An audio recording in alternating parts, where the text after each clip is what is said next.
আমার সাজানো গুছানো সংসারের এত বড় ক্ষতি হয়ে গেল কয়দিন বাড়িতে না থাকাতে।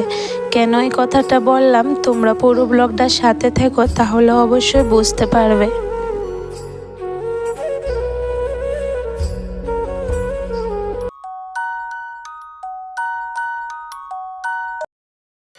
রাধে রাধে বন্ধুরা, গুড মর্নিং। কেমন আছো তোমরা সবাই? আশা করি যে যেখানে আছো ভালো আছো, সুস্থ আছো। তো আমরাও ভীষণ ভালো আছি। আজকের এই ভিডিওটা আমি বেড়ানি থেকে এসে পরের দিন সকাল থেকে শুরু করলাম। গতকাল রাতের ট্রেনে বাড়িতে এসেছি। তো জানো তো এতটা গরম পড়ছে কি বলবো। তো আজকে সকালে একটু উঠেছি অনেকটা লেট করে, কিন্তু বাইরে দেখো কেমন পরিমাণে রৌদ্র উঠে গেছে। তো মেয়েটাও ঘুম থেকে উঠলো, ওকে প্রথমে টিফিনটা খাইয়ে এরপর আমি মুখটা ধুয়ে নিলাম।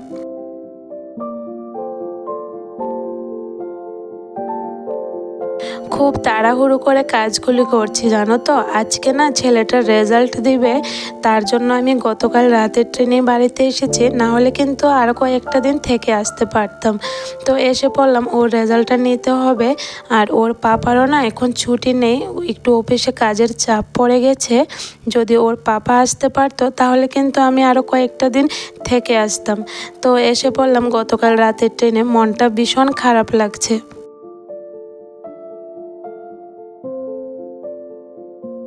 অনেক দিন যেহেতু বোনের বাড়িতে থেকেছি, একটা কাজও কিন্তু করিনি। বোন আমাকে কোনো রকমের কাজে করতে দেয়নি, সবটা ওই করেছে। তো এতটা দিন বোনের সাথে ঘুরেছি, কথা বলেছি। আর আজকে জানো তো যেহেতু একা একা ঘরের মধ্যে একদম ভালো লাগছে না, বোনের কথা অনেকটা মনে পড়ছে। আর বোনের সাথে কি কি করেছি, কোথায় কোথায় ঘুরতে গিয়েছি, সবটাই মনে পড়ছে। তো মনটা ভীষণ খারাপ হয়ে যাচ্ছে। তো আর কিছু করার নেই, মন খারাপ হলে তো আর বসে থাকতে পারবো না বলো। সংসারের কাজগুলি তো করতেই হবে। এতদিন বাড়িতে না থাকাতে জানো তো আমার সংসারের এত বড় একটা ক্ষতি হয়ে গেল কি বলবো। এই যে সবজির বীজগুলো লাগিয়ে গিয়েছিলাম, গাছগুলি তো উঠেছে, ছোট ছোট ছিল। তো যতদিন বাড়িতে ছিলাম তো গাছের গুঁড়িতে জল দিয়েছি। তো প্রায় 6-7 দিন আমি বাড়িতে ছিলাম না, আর গাছের গুঁড়িটা জানো তো একদম শুকিয়ে আছে। এরপরে মুরগিও ঢুকেছে, ঢুকে গাছগুলি সব ভেঙে দিয়েছে। মাত্র কয়েকটা গাছ আছে। সবজি ক্ষেতের দিকে দেখে মনটা জানো তো ভীষণ খারাপ হয়ে গেছে। একে তো বেড়ানি থেকে আসলাম, মন খারাপ, বোনের জন্য মনটা ভীষণ খারাপ লাগছে। আবার একে সবজি ক্ষেতটা নষ্ট হয়ে গেছে। এতটা পরিশ্রম করে লাগালাম আর সবটাই নষ্ট করে দিল। তো দেখো এখানে ভাতটা বসিয়ে ভাতটা রান্না হয়ে গেছে। এরপরে কিন্তু আমি সবজি ক্ষেতে জল দিচ্ছি। আর জল দেওয়ার সাথে সাথে কিন্তু মাটিয়ে জল টেনে নিচ্ছে, এতটা শুকিয়ে আছে। এখানে যে লঙ্কার বীজগুলি লাগিয়েছিলাম, গাছগুলি কিন্তু বড় হয়ে গেছে। তো ওইদিকে টপে তো 2টা গাছ লাগিয়েছি লঙ্কা, আরেকটা গাছ এখানে লাগালাম। আর জানো তো আজকে না রান্নার মতো কিছু নেই। এই যে এতদিন বাড়িতে ছিলাম না, তো ঘরে কিছুই ছিল না, মাত্র ডাল আর পেঁয়াজ আর আলু ছিল। তো আজকে আমি ডাল আর আলু ভাজা করছি। তো খুব তাড়াহুড়ো করে কিন্তু কাজগুলি করছি, কারণ ছেলেটার তো রেজাল্ট দেবে, স্কুলে যেতে হবে।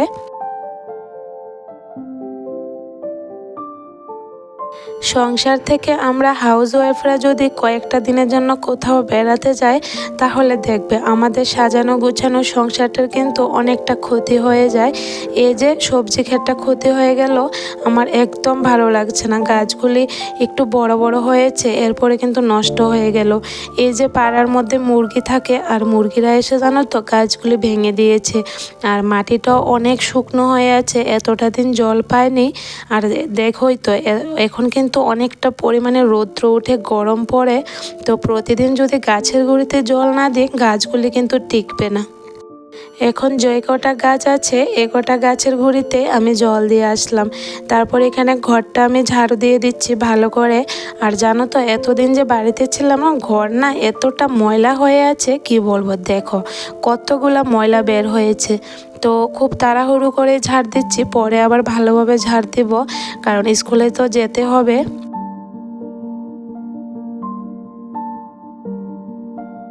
আমাদের এখানে জানো তো জুম পোড়া দে, কোথায় দে তো জানি না, অনেকটা দূরে হয়তো দে। আর এদিন আসলে না এতটা পরিমাণে কালি আসে কি বলবো। তো বারান্দাতে, ঘরে, উঠানে শুধু কালির টুকরো পড়ে থাকে। আর যতদিন না বৃষ্টি হবে এভাবেই কিন্তু কালি আসে।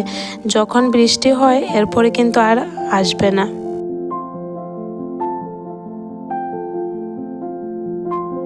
রান্না যেহেতু কিছুই ছিল না, তো একদম শর্টকাট রান্না করেছি আলু ভাজার ডাল। আর এমনিতেও জানো তো খেতে একদমই ইচ্ছে করছে না। এই যে মনটা খারাপ হয়ে আছে, একদম ভালো লাগছে না। বেড়াতে না গেলে একদিকে ভালো, আর বেড়াতে যদি যাই তখন যদি বাড়িতে আসি এরপরে কয়েকটা দিন পর একদমই ভালো লাগে না, মনটা কিন্তু ভীষণ খারাপ থাকে।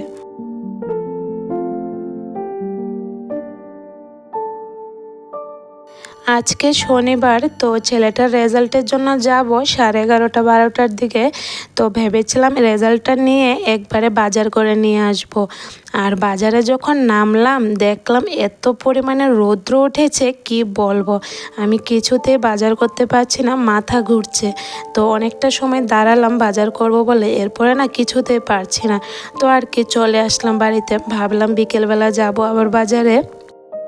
আর আজকে যদি বাজার না করি নাই হবে, কারণ ঘরে কিছুই নেই খাওয়ার মতো। তো একে তো শনিবার, আজকে বড় বাজার বসে আমাদের এখানে, তো বাজার করতে হবে। তো এখানে দেখো, ছেলের জন্য একটু আলু কেটে নাকি ঝুল করে দিতাম, ওর জন্য ঝুল করলাম আর আলু ভাজি ডাল করলাম। তো সব কিছু কিন্তু আমি একটা থালিতে মেখে নিলাম, মা ছেলে মিলে এক থালিতে কিন্তু খেয়ে নেব।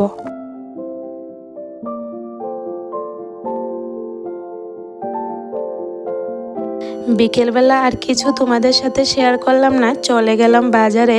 তো বাজার থেকে আসতে কিন্তু আমার অনেকটা লেট হয়ে গেছে, অনেকগুলো বাজার করেছি। তো কি কি বাজার করলাম সবটাই তোমাদের সাথে শেয়ার করব।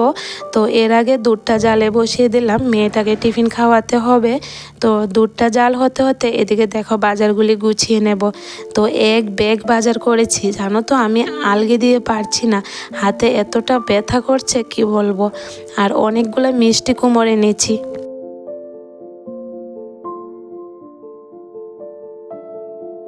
এই মিষ্টি কুমড়োগুলো জানো তো 15 টাকা করে নিয়েছে। আর আমি প্রথমে ভেবেছিলাম মিষ্টি হবে না, যখন বাড়িতে এনে কাটলাম এতটা মিষ্টি হয়েছে, খুব ভালো লাগলো। তো এখানে দেখো কি কি সবজি আনলাম, মিষ্টি কুমড়ো আনলাম, আলু, পেঁয়াজ, এরপরে লচ্ছই আনলাম, টমেটো, লঙ্কা, ঢেঁড়স, আরও আনলাম গাজর।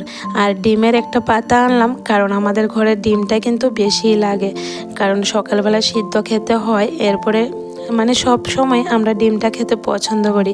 খুব শর্টকাটে কিন্তু ডিমের তরকারি করা যায়, ডিম অমলেট বলো, সিদ্ধ বলো, ভাত খাওয়া হয়ে যায়। তো আর আনলাম শুকনা মাছ।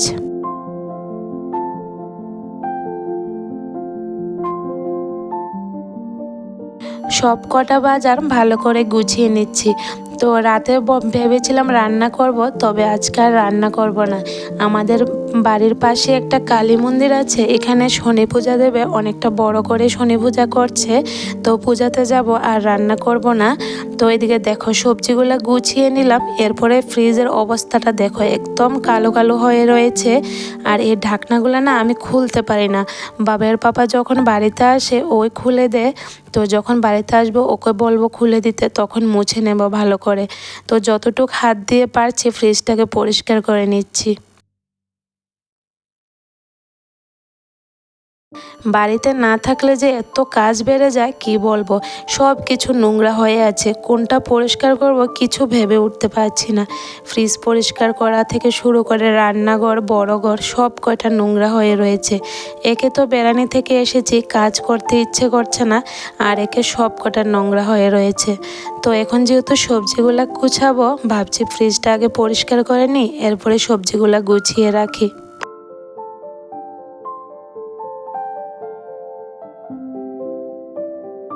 দুপুরে খাওয়ার পরে আর কোনো কাজই করলাম না, বাসনপত্র সব কটা জমিয়ে রাখলাম, কারণ বাজারে চলে গেলাম। তো বাজার করে এসে এরপরে দুধ চাল দিলাম, বাজার গুছালাম, ফ্রিজ পরিষ্কার করলাম। এখন বাসনগুলি ধুয়ে নিচ্ছি, অনেকগুলো বাসন জমে গেছে দেখো। তো এখন সব কটা বাসন ধুয়ে এরপরে যাব শনি পূজাতে।